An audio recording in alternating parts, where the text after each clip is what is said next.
Okay, a few things. I'm gonna spotlight two, I guess you could call them cosplay trends. There's a cosplayer in Japan right now who specializes in cosplaying all of the really creepy, scary manga art.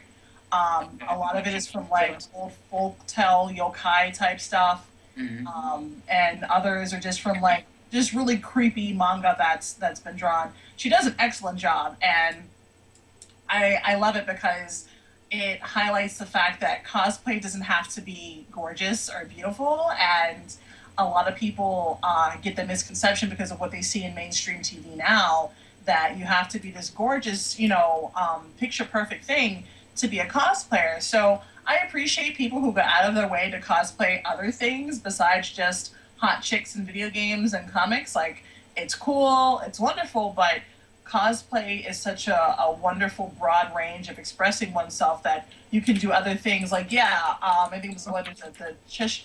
Could you lift it up a little bit? Hold on. Let me Yeah, get it the on the so the audience can see exactly it too. the Yep. little So bleep mouth thing going on. Like, that one is supposed to be, I think, one of the Ona characters where like Wow, that's cool. her mouth was slashed from ear to ear Yeah. with a pair of scissors. Um, a jealous rage kind of thing. Let's see, what's this other one? I think it looks like Hellgirl from the. Yeah, that is. That is. Yeah, that's a Hellgirl cosplay. So like, Oh, that's cool there. I like yeah. that. So I'm gonna share Wow.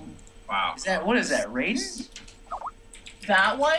Yeah, it's Right, this yeah. Hatsune Miku. It's not rated, but it's a Hatsune Miku cosplay where she's this mechanized zombie kind of thing. Dang, that's what's up. Yeah, like there's a lot of them out there, and it's really cool to see. Like, this one is more like good old gory type of thing, but people are doing it. And there's one particular cosplayer, she's been doing it for a while, and she was featured on Kotaku, so she's brought it out. And I have my creepy crawly ones, so I really appreciate her doing this. Another, Yeah, I definitely like to see more of that at like the cons and stuff. yes, My yes, favorite manga horror artist is Junji Ito. He's done Uzumaki, not as in Naruto, but the horror Spiral. That was okay, one of the creepiest freaking mangas I've ever read in my life. But there's a few. He's definitely my favorite.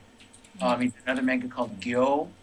yeah, I think I I've seen. saw like it would take a lot of work for someone to perfect that style because he has this very distinct, like bleak, pale palette that he uses for a lot of his The artwork. And his girl, the girl that I'm following right now, she could probably do it because Yeah. she's been doing a few of these things. It would take work, but some of the creature designs that he's done are just insane. So if she's on it, like how Yeah, you say she is, then she should definitely take a look at some of his work.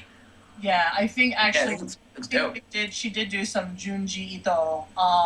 The one with the severed head on the cover of the manga, when it's like this weird little slashy thing. She Yeah. did that one with the hair at the bottom too. Like, That's what's yeah, she up. grabbed the cracks. She made that happen. Like, Telling you, man, and that's gonna be like one step that we have for when you have these people that get hired for these films, dude. Like I was gonna get to that in a second, actually, like for the creature designs and whatnot, because I know a lot of us are upset at the creature design for Killer Croc in the upcoming Suicide Squad movie. A lot of people don't like it. I personally, I guess, I'm just aesthetically, I'm just a little bit easily satisfied, I suppose, because it doesn't bother me as much. But it's a curious thing that they should need to like maybe just find a way to reach out to some of these like cosplayers and be like, hey guys, do you yeah. want to work for us? Like actually take some of the fans. The longest time, like, cosplayers should be a consultant source for these folks. Exactly. Yeah. Because you have, and not dissing any of the professional special effects people, because I want to be where they are. But the thing of it is like, I really wonder what happens before those people get the concept, because I know they have to make the concept art first before you even know what you're going to sculpt or make. So the people who do that step, I really would love to be like in that room giving them advice and like, you can make this happen if only you use this, or like, take that risk on making that, prominent jaw or nose schnoz structure. Like, it's possible. Yeah, it's They gonna just have don't to be do a it. thing sooner rather than later, just because we were talking about this before the show that fans are primarily the ones that make up the, I guess you could call the backbone of the responses for these films. if you're not reaching out to the fans and you're not giving them like what they basically expect when you're making these big budget films, you're reaching out into the ether. You're really hoping on that one. So that's like, yeah, that's what separates the cult following from the mainstream, I guess we could call it, which interestingly segues to our next topic.